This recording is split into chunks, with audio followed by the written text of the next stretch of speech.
मंगेश गुंजन, आमतौर पर चमत्कार को नमस्कार करने की बात होती है, लेकिन जेपीएससी ने जिस तरह के चमत्कार किए हैं उस पर सब उसे धिक्कार रहे हैं। क्या है ये चमत्कार और इससे क्यों आंदोलित हैं छात्र, ये सब कुछ हम जानेंगे और इस पर पॉलिटिकल जो बयानबाजी शुरू हुई है उसके बारे में हम बातचीत करेंगे।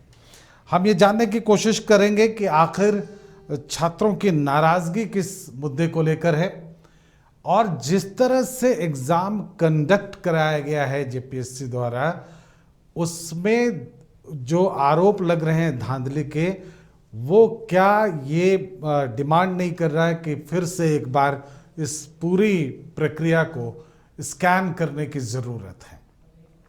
हमारे साथ इस पर बातचीत करने के लिए भारतीय जनता पार्टी से प्रतुल शाहदेव जी हैं और कांग्रेस से राकेश सिन्हा जी हैं। आप दोनों का बहुत बहुत स्वागत है।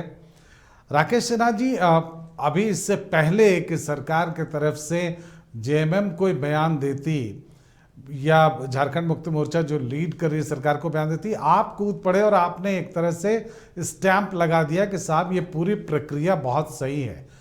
क्या इस तरह के चमत्कार आपने देखे हैं क्या कि एक ही सीरीज के सारे नंबर, करीब 30 नंबर पास कर गए हो कॉम्पिटिटिव एग्जाम में? क्या इस तरह की किसी रिजल्ट की याद है आपको? देखिए, जेपीएससी में तो बहुत सारे चमत्कार हुए हैं। जेपीएससी में चमत्कार ये हुए हैं कि भारतीय जनता पार्टी के शासनकाल में जेपीएससी के अध्यक्ष सहित कई सदस्य जो है जेल के शिकंजे के पीछे हैं, जो भारतीय जनता पार्टी ने जिनको अध्यक्ष मनोनीत किया था और सदस्य मनोनीत किया था। तो जेपीएससी में इस तरह के खेल जो है भारतीय जनता पार्टी के द्वारा लगातार जारी रहा है ये। लेकिन स्वाभाविक तौर पे देखिए, ये है कि अगर सही सबूत पेश कर दिया जाए तो स्वाभाविक तौर पे सरकार जो है उस पर कार्रवाई करेगी। अब भारतीय जनता पार्टी को छटपटाहट और बेचैनी क्यों है, ये समझ से परे है। महामहिम पर भी देखिए, भारतीय जनता पार्टी को लोकतंत्र पर भरोसा नहीं है, चलिए संविधान पर भरोसा नहीं है, चलिए, लेकिन कम से कम महामहिम पर तो भरोसा करना चाहिए उनको। महामहिम ने जेपीएससी के चेयरमैन को बुलाया तो स्वाभाविक तौर पे उन्होंने बात की है, थोड़ा धैर्य रखें, सारा मामला क्लियर हो जाएगा। तो ये बेचैनी, ये छटपटाहट जो है ये समझ से परे है। तो आपको लगता है कि जो कुछ भी है वो बिल्कुल फेयर है और इस पर जो छात्रों का आंदोलन है वो बेकार है? नहीं, मैंने ये नहीं कहा। मैंने ये कहा कि अगर गड़बड़ियां है तो हाँ। भारतीय जनता पार्टी सबूत के साथ उसको रखे। और दूसरी ये बात है, गड़बड़ियां मैं बता रहा हूं। क्या ये पॉलिटिकल पार्टी की जिम्मेदारी है या सरकार की जिम्मेदारी है कि एक अच्छे से एग्जाम को कंडक्ट होना चाहिए? आप छात्रों के भविष्य से खेल रहे हैं और उसको आपने मजाक बना के रखा हुआ है। आप बोल रहे हैं कि पॉलिटिकल पार्टी है समझाने के लिए। क्यों आएगी? आप लोगों ने छात्रों को क्या समझ रखा है? यहाँ एक सीरीज में बच्चे पास कर जाते हैं और आपको समझ में नहीं आता कि इसमें गड़बड़ी है। आप पॉलिटिक्स कर रहे हैं उसमें। देखिए, सबसे बड़ी बात तो यह है कि आपकी आवाज बहुत छटपटाहट वाली आ रही है मेरे कानों तक। मैं ये कह रहा हूं कि महामहिम ने इस पर संज्ञान लिया है, तो स्वाभाविक तौर पे भाजपा को और नौजवानों को, दोनों को महामहिम पर भरोसा रखना चाहिए। भरोसा रखना चाहिए। महामहिम ने जब संज्ञान लिया है तो भरोसा रखें ये लोग। प्रतुल जी, क्या आप समय से पहले इसको तूल दे रहे हैं? आपको लगता है कि इस पर एक पॉलिटिकल माइलेज मिल सकता है, इसलिए आप इस मामले को तूल दे रहे हैं?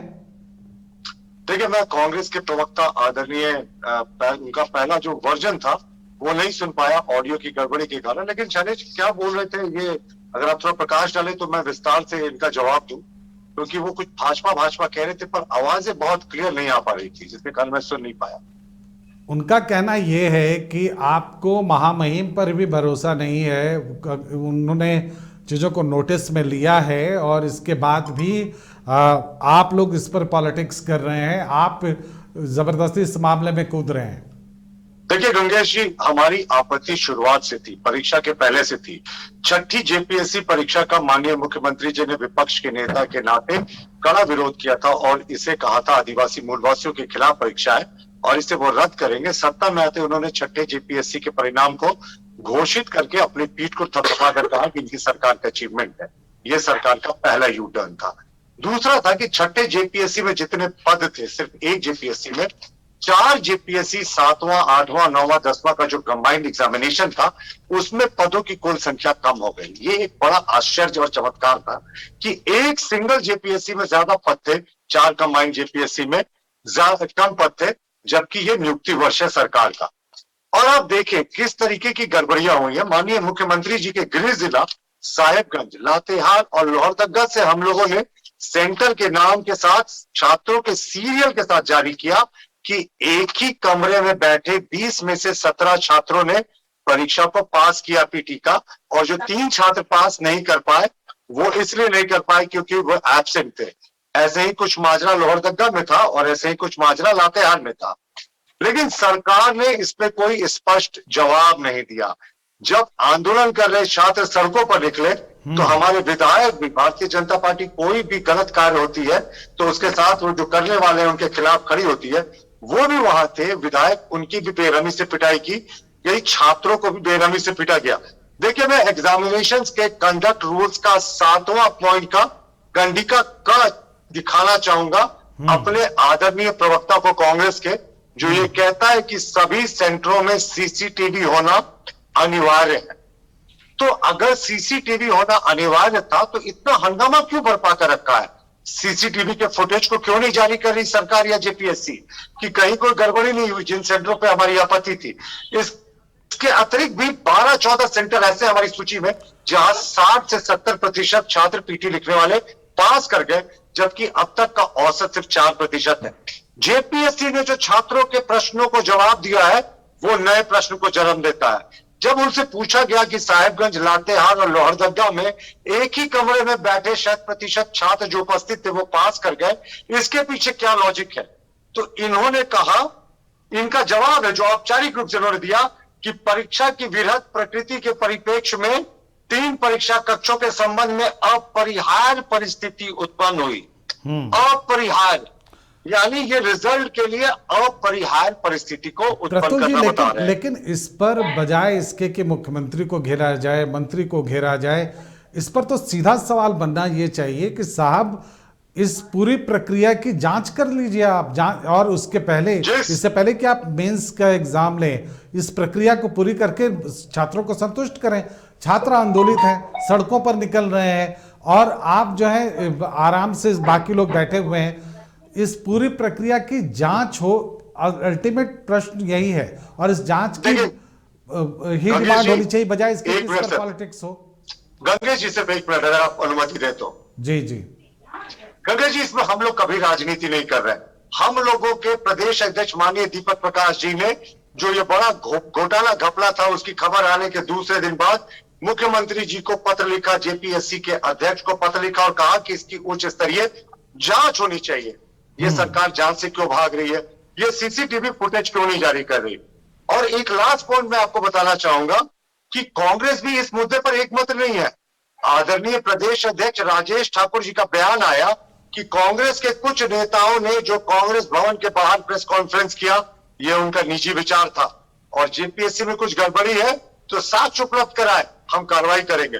मैं इस बयान का स्वागत करता हूं, लेकिन एक अभ्यर्थी जो जेपीएससी ने जवाब दिया, एक लास्ट पॉइंट में बोलना चाहूंगा, उसका रोल नंबर 52236888 था। मैं रोल नंबर पे नहीं जाना चाहता हूं, मैं चाहता हूं कि वो उनको रिवील ना किया जाए। प्रतुल जी, गंगेश जी, इसमें एक बड़ी गड़बड़ी इसलिए है कि इसका जेपीएससी ने क्या जवाब दिया है। BC2 के कैटेगरी जिसका रोल नंबर मैंने आपको बताया उसको 230 नंबर आया है, जबकि 20 और वो पास कर गया, जबकि BC2 का कैटेगरी का जो पास मार्क्स है, कट ऑफ मार्क्स है, वो 260 है जो जारी किया गया है जेपीएससी के द्वारा वेबसाइट में। चलिए, हमारे साथ कहकशां जुड़ी है जो इस आंदोलन से जुड़ी हुई है, छात्रों में जो रोष है उसका नेतृत्व कर रही है। कहकशां से हम बात करते हैं। कहकशां, किन किन बिंदुओं पर आपको लगता है कि इस पूरी परीक्षा प्रक्रिया में कहीं ना कहीं धांधली हुई है? किन किन मुद्दों पर आपको लग रहा है? देखिए सर, नंबर 1 पॉइंट ये है कि जैसे कि सर ने भी दिखाया कि 115 क्वेश्चंस वाला जो कैंडिडेट है वो पास हो जाता है एंड 130 वाला पास नहीं होता है, और कमीशन ने इस पे कोई जवाब नहीं दिया। दूसरा, उन्होंने एक्सेप्ट किया कि 2 सेंटर्स में इस तरह की गड़बड़ियां सामने आई हैं और रोल नंबर वाइज लोग पास हुए हैं। और इस दौरान क्या होता है कि जेपीएससी मेंस के भी फॉर्म्स जो है भराना शुरू कर देती है। तो आप बताइए, इतने कम टाइम में what options do we have? हमें तो उनका आंसर चाहिए एएसएपी, जल्दी से जल्दी आप हमें आंसर कीजिए कि इस तरह से गड़बड़ियां क्यों हुई हैं। और जब आप खुद एक्सेप्ट करते हैं तो why don't you go for forming a committee जो इंडिपेंडेंट हो और जिसमें स्टूडेंट्स रिप्रेजेंटेटिव्स भी हो। तो हमारा ये डिमांड है, और ये जो 2 पॉइंट है ये तो मेन पॉइंट है। और तीसरा, आप ये देखिए कि अभी कल ही पता चला कि हजारीबाग से लगभग 16% रिजल्ट जो है हजारीबाग से ही सिर्फ हुए हैं। तो इसके ये पुख्ता प्रमाण है कि वहां पे क्वेश्चंस लीक हुए थे। चलिए, अभी इस तरह की बहुत सारी बातें निकल कर आएंगी और कुछ जेन्युइन प्रश्नों पर भी, कुछ जेन्युइन मुद्दों पर भी कहकशां सवाल खड़े होंगे, क्योंकि जब आप सवालों के घेरे में कोई प्रक्रिया आती है तो कई तरह के सवाल खड़े हो जाते हैं। राकेश सिन्हा जी, क्या आपको नहीं लगता इतनी बातें सुनने के बाद कि कम से कम अब कांग्रेस को सरकार के मेन साथी पार्टी होने के नाते इस पर इनिशिएटिव लेनी चाहिए, स्टूडेंट्स के साथ आना चाहिए और उनको न्याय मिले इसका भरोसा देना चाहिए? हुआ तो ये सब डिस्क्रिपेंसीज इतनी बड़ी है which needs to come out. मामले संज्ञान में है, महामहिम ने इस मामले को भी संज्ञान में लिया है। जेपीएससी एक स्वतंत्र इकाई है, तो स्वाभाविक तौर पे हमें लगता है कि थोड़ा धैर्य रखना होगा। धैर्य रखें, सच्चाई सामने आएगी, दूध का दूध पानी का पानी होगा और छात्रों को उनका हक और अधिकार मिलेगा। ये धैर्य कब तक रखें? जब तक कि मेंस के एग्जाम ना हो जाए या मेंस के रिजल्ट ना आ जाए? नहीं, मैं ये कह रहा हूं ना कि थोड़ा धैर्य रखें। मैंने कहा कि थोड़ा धैर्य रखें, छात्र लोग, उनके भविष्य के साथ खिलवाड़ किसी सूरत में नहीं होगी। ये मैं आज आपके चैनल पे कहता हूं, उनका भविष्य कभी बर्बाद नहीं होने देंगे। थोड़ा धैर्य रखें, सारे लोग संज्ञान में। आप महामहिम ने, मैंने बार बार मैं इस बात को रिपीट कर रहा हूं कि महामहिम भी इस बातों को संज्ञान में लिया है, तो हमें थोड़ा भरोसा कर ले अपने राज्य के महामहिम पे। प्रतुल जी, महामहिम की का जिक्र बार बार आ रहा है। प्रतुल जी, क्या हमको इंतजार करना चाहिए कि महामहिम क्या इस पर बोलते हैं? ऐसा क्या प्रैक्टिस में है? देखिए गंगेश जी, मैं आदरणीय राकेश जी की बातों को बड़े ध्यान से सुन रहा था। उनकी बातें ही सरकार की कार्यशैली को एक्सपोज करती है। जब गड़बड़ी की खबरें आ रही थी तो सरकार ने खुद से क्यों जांच के आदेश नहीं दिए?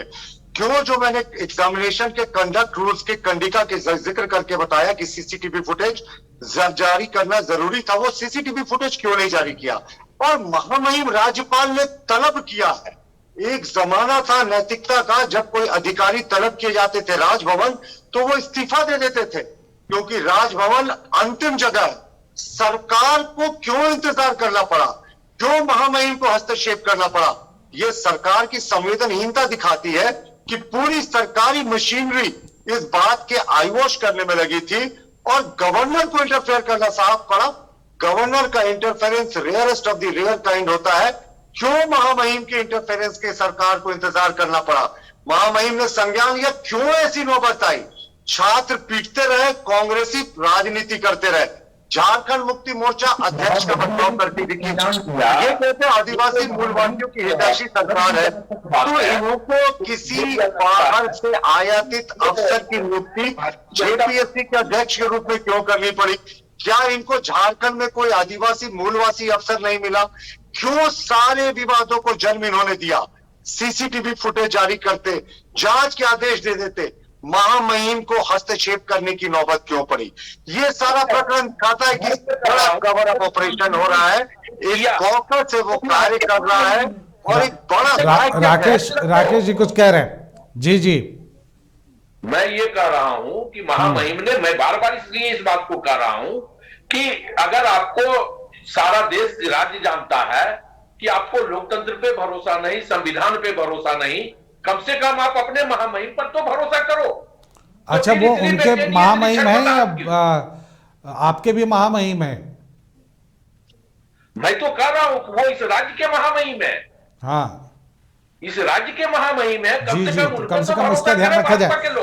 राकेश जी, मैं उस ये में नहीं जाना चाहता, मैं सिर्फ ये जानना चाहता हूँ कि ये जानकारी मिलने के बाद कि इसमें गड़बड़ियाँ हुई और जिस तरह से रोल नंबर पास हुए हैं, एक स्वाभाविक सवाल खड़ा होता है उसको लेकर, और एक ही रूम के बच्चे पास हो जाएं, या इस तरह की तमाम तरह की बातें निकल कर आई हैं और खुद जेपीएससी ने भी कुछ जगहों पर अपनी गलतियां मानी हैं। इसके बाद क्या सरकार की तरफ से या शिक्षा मंत्री की तरफ से या आपकी तरफ से क्या क्या क्या पहल की गई कि ये मामला निपटा दिया जाए, इसको सुलझाया जाए? देखिए, मैं इसलिए कह रहा हूं कि जो गड़बड़ियां सामने आई है, मैं तो बार बार इस बात को कह रहा हूं, जो गड़बड़ियां सामने आई है स्वीकार कर रहे हैं, जनता पार्टी के पास है। आप उनको बोलने दीजिए। जी जी प्रतुल जी, हाँ बताइए राकेश जी। अगर उसका प्रमाण भारतीय जनता पार्टी के पास है तो भारतीय जनता पार्टी सरकार के पास ना जाए। मैं तो कह रहा हूं कि उन गड़बड़ियों का सबूत लेकर के वो कम से कम महामहिम को तो दे दें। अभी तक भारतीय जनता पार्टी के लोग टीवी पे चिल्ला रहे हैं। अगर उनके पास गड़बड़ियों का पुख्ता सबूत है तो वो राजभवन जाए। राजभवन भी इनको 5 मिनट में समय देता है, तो जाकर के महामहिम को वो सबूत दे दे। वो कहकशां तो जो छात्रों की मुख्य मांग है, गड़बड़ियां हुई है जी, आप उसके लिए अपनी राजनीति चमका रहे हैं। गंगेश जी 30 सेकंड लेंगे रिएक्ट करने के लिए, छोटा सा रिएक्शन, क्योंकि बहन कहकशां का यहाँ बोलना ज्यादा इंपॉर्टेंट है हम दोनों से। जी जी जी, 30 सेकंड चाहूंगा रिएक्शन के लिए। जी जी जी प्रतुल जी, है ना। हाँ देखिए मैं कह रहा था, आपके पास कहना था कि हम लोगों ने अगर शांत हो जाए तो फिर मैं बोलूंगा। शेर आया है, कहाँ आया है? अच्छा नहीं, चलिए ठीक है, भाजपा के अपने आरोप हो सकते हैं और इस पर अगर राजनीति वो करेगी तो उस पर भी सवाल खड़े होंगे, लेकिन क्या जो कांग्रेस के नेता हैं उन्हें लगता है कि सबसे आश्चर्यजनक ये है कि उन्हें ये नहीं लगता कि इसमें कोई गड़बड़ी हुई है और वो एक तरह से डिफेंड कर रहे हैं इस पूरी परीक्षा प्रक्रिया को। क्या ये सही नहीं है? क्या ये मैसेज नहीं जा रहा है? नहीं, बिल्कुल मैं ये कहता हूं कि ये मैसेज नहीं जा रहा। हम डिफेंड नहीं कर रहे हैं, बल्कि हम ये चाहते हैं कि सच्चाई सामने आए और सच्चाई को जिस प्रकार मुझे भी मौका दें, गलत राजनीति कर रही है, गलत ढंग से राजनीति कर रही है। प्रश्न खड़ा ये होता है कि आप विपक्ष में हो, विपक्ष अगर स्वस्थ लोक परंपरा का निर्वहन करता है। 7 मिनट से वो बोल रहा है, घड़ी देख रहा था, मुझे 30 सेकंड तो दे दें। अतुल जी मैं आ रहा हूँ, आपके पास आ रहा हूँ, लेकिन कहकशां के पास पहले मैं जाना चाहूंगा। कहकशां के पास 30 सेकंड दे। इन्होंने बातें कही, बहन कहकशां का बोलना बहुत महत्वपूर्ण है क्योंकि वो सफर है, पर मुझे 30 सेकंड चाहिए आपसे सिर्फ। जी जी बताएं। देखिए हमारे प्रदेश अध्यक्ष जी ने ऑन रिकॉर्ड, मैं लाइव टीवी पे कह रहा हूं, दूसरे दिन ही जो मुख्यमंत्री जी थे और जो जेपीएससी के अध्यक्ष थे उनको पत्र लिखकर गड़बड़ियों का जिक्र करते हुए इसकी निष्पक्ष जांच की मांग की थी। सरकार बैठ गई, सरकार ने कोई जांच का आदेश नहीं दिया। महामहिम राज्यपाल को संज्ञान लेना पड़ा और किस तरीके से आवाज उठाने वालों को पीड़ित किया गया है, परेशान किया गया है। हमारी बहन कहकशां का आप उदाहरण देखें, इनके ऊपर फर्जी एफआईआर किया गया, इनके ऊपर लाठियां चलाई गई, इनको मारने के लिए हिट एंड रन केस किया गया। तो इतना बड़ा कवर अप ऑपरेशन जब सरकार कर रही है तो आप सोचें, पूरी की पूरी दाल काली है। और हमारे मैं बाकी के मुद्दों पर जाना नहीं चाहता कि क्या वो स्वाभाविक है, एक आंदोलन है और उस आंदोलन का कोई निष्कर्ष निकलना चाहिए, मैं उस दिशा में बढ़ना चाहता हूं। कहकशां कौन कौन से मुद्दे हैं जिससे आपको लगता है कि अगर उन मुद्दों को सरकार सॉल्व कर दे या जेपीएससी उन मुद्दों को निपटा दे तो शायद दूध का दूध और पानी का पानी हो जाए? जी मैं समझती हूँ कि सबसे पहले अभी फिलहाल जो जेपीएससी को करना चाहिए वो ये कि वो हमारे जितने स्टूडेंट्स ने एग्जाम दिया है प्री का, उन सारों का मार्कशीट जो है आप पब्लिक डोमेन में डालिए और जो सीरियल वाइज कैंडिडेट्स क्वालिफाई किए हैं उन लोगों का OMR शीट आप पब्लिक डोमेन में लाइए, क्योंकि उससे क्या होगा कि हमें पता चलेगा कि कितने क्वेश्चंस जो हैं वो सारे कैंडिडेट्स ने बनाए हैं, क्या वो सभी सिमिलर क्वेश्चंस बनाते हैं, सेम तरह के क्वेश्चंस बनाते हैं, उनके मार्क्स क्या सिमिलर आते हैं। ये बहुत सारी चीजें जो ट्रांसपेरेंट हो जाएंगी। एक्चुअली ये सब नौबत आनी ही नहीं चाहिए थी, लेकिन अनफॉर्चुनेटली ये आ गई है। तो जब आई है तो we have to solve it as soon as possible. तो जैसे हैं हमारे अभी ऑडियंस में डिबेट में, तो मैं सर से भी यही रिक्वेस्ट करूंगी, sir you just see what is happening and why is it happening, and if there is fishy in this matter, आप इसको अपने संज्ञान में लीजिए और अपने स्तर से आपको जो लगता है आप वो कीजिए। जी राकेश जी, कुछ बहुत सिंप्लीफाई चीजें हैं जिनको बहुत साधारण तरीके से किया जा सकता है। क्या सरकार उस ओर बढ़ेगी? आप सरकार को सलाह देंगे कि साहब उस तरफ बढ़िए और चीजें एकदम साफ कर दीजिए। ये अगर कहीं कुछ गड़बड़ी नहीं है तो ये दिखना भी चाहिए कि कहीं कोई गड़बड़ी नहीं है। इसके बाद चाहे कोई कितनी भी राजनीति कर ले उससे कोई फर्क नहीं पड़ता है, चाहे कोई कितना बड़ा आंदोलन कर दे उससे कोई फर्क नहीं पड़ता है अगर आप में गड़बड़ी नहीं है। लेकिन अगर आप इनिशिएट नहीं करते हैं, सरकार अपनी तरफ से इनिशिएट नहीं करती है जांच की ओर, तो उस पर सवाल खड़े होंगे। और समय से पहले, चूंकि कांग्रेस के कुछ नेताओं ने उनको सही ठहराने की कोशिश की है, समय से पहले आप अगर क्लीन चिट देंगे किसी को तो एक स्वाभाविक सवाल खड़ा होगा आप पर। मैं किसी को क्लीन चिट नहीं दे रहा। मैं ये कह रहा हूं कि छात्रों के भविष्य के ऊपर राजनीति खड़ा मत करो। मैं ये कह रहा हूं कि छात्रों के भविष्य के ऊपर अपनी दुकानदारी मत चलाओ। मैं ये कह रहा हूं कि अगर आपके पास, मैंने इसलिए कहा कि आप विपक्ष में हो, भारतीय जनता पार्टी इस राज्य में विपक्ष में है।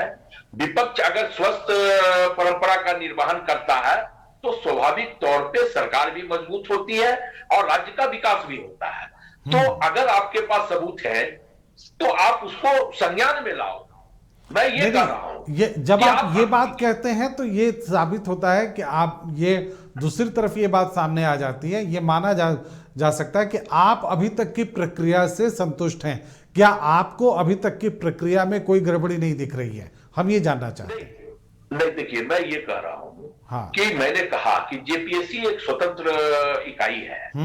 गड़बड़ियां हुई है, गड़बड़ियां नहीं हुई है, ये हम चैनल में बैठ करके डिबेट में इसका मापदंड तय नहीं कर सकते। नहीं, कुछ मैं तो इसलिए कह रहा हूं हाँ। कि अगर गड़बड़ियां, अगर कोई भी चीज हो सकता है कि हमारे नजर से, कांग्रेस पार्टी के नजर से वो छूट गया हो, तो मैं इसलिए कह रहा हूं कि भारतीय जनता पार्टी एक जिम्मेवार विपक्ष की भूमिका अदा करे और उन गड़बड़ियों को उचित प्लेटफॉर्म पे रखे।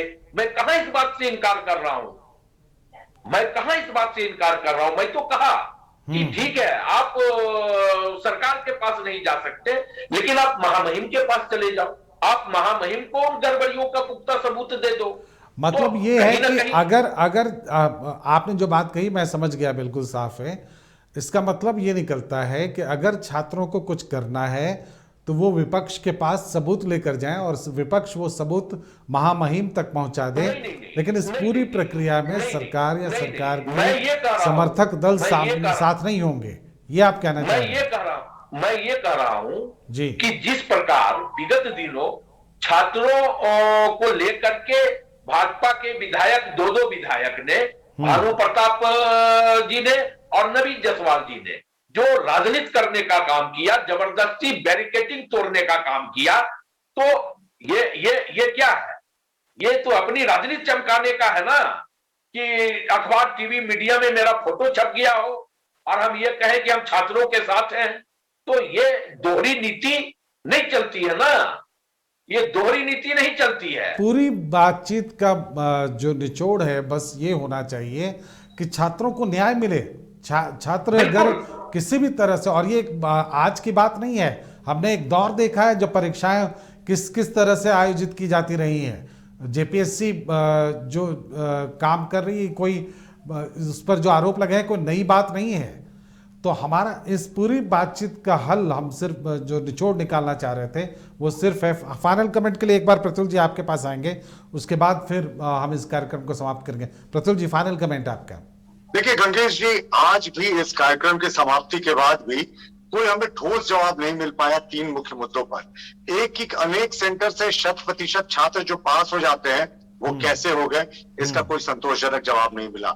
एग्जामिनेशन रूल्स कंडक्ट करने की कंडिका को मैंने कोट करते बताया कि सीसीटीवी होना लाजमी है, तो सीसीटीवी फुटेज क्यों नहीं जारी किया गया।